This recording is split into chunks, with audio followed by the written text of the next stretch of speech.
मला अजिबातच पुरुषांना किंवा स्त्रियांना कुठल्याच जातीला कमी लेखायचा नाहीये. तो माझा हेतू पण नाहीये अजिबात. नीडी एनर्जी रिपेल्स आणि accepting energy is again extremely charming. याचा अर्थ काय? काही मुलींना आता हे सुरुवातीच्या काळात डेटिंगमध्ये, रिलेशनशिपमध्ये, लग्न झालंय, नव्याचे 9 दिवस, तेव्हा खूप छान वाटतं, की मी अशीच आहे, माझं लाड कर.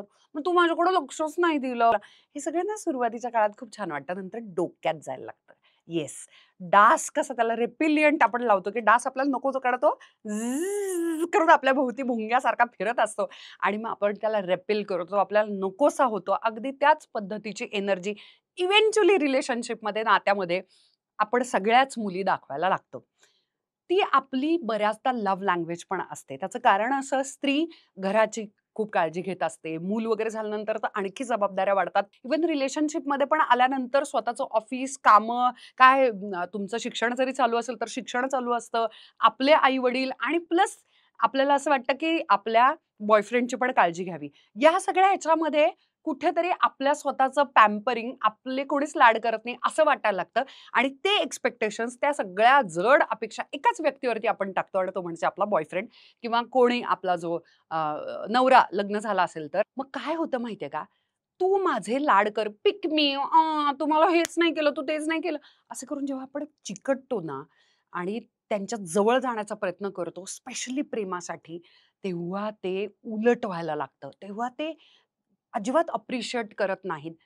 लक्षात घ्या, सेल्फ पेरेंटिंग करा. तुम्ही ओपन राहा. सतत असं, मग मला हे अपेक्षित होतं आणि आता मी नाहीच बोलणार आणि मग ते रुसारुसी आणि चाइल्डिश बिहेवियर आहे. पुन्हा एकदा मी सांगते, ते सुरुवातीला खूप गोड-गोड वाटतं आणि oh my God, she is so cute. Yes, she demands this आणि मग मी ते कंप्लीट करतो. असं त्यांनाही भारी वाटतं. पण नंतर असं वाटतं, की ही येडी आहे का? ही कंटिन्युअसली मला छळत असते आणि मग त्याचं इरिटेशन व्हायला लागतं. म्हणून स्वतःचे इमोशन्स रेग्युलेट करायला शिका. स्वतःचं पालकत्व स्वतः घ्या. तुम्ही लहान नाही आहात आता. ते जे रिलेशनशिपचे 9 दिवस आहेत ते संपलेले आहेत.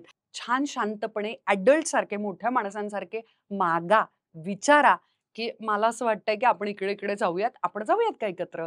मला असं वाटतं तुम्हाला तिकडे घेऊन जा. Main love when somebody ask them स्पष्टपणे छान, कारण त्यांना मेंदू वापरायला आणि कॉम्प्लिकेटेड कम्युनिकेशन्स किचकट त्यांना अजिबात डिकोडिंग करता येत नाही. सिंपल गोष्टी मागायच्या, जे हवं आहे ते, आणि त्यांना नक्की प्रोव्हाईड करायला आवडतं आणि ते करतात.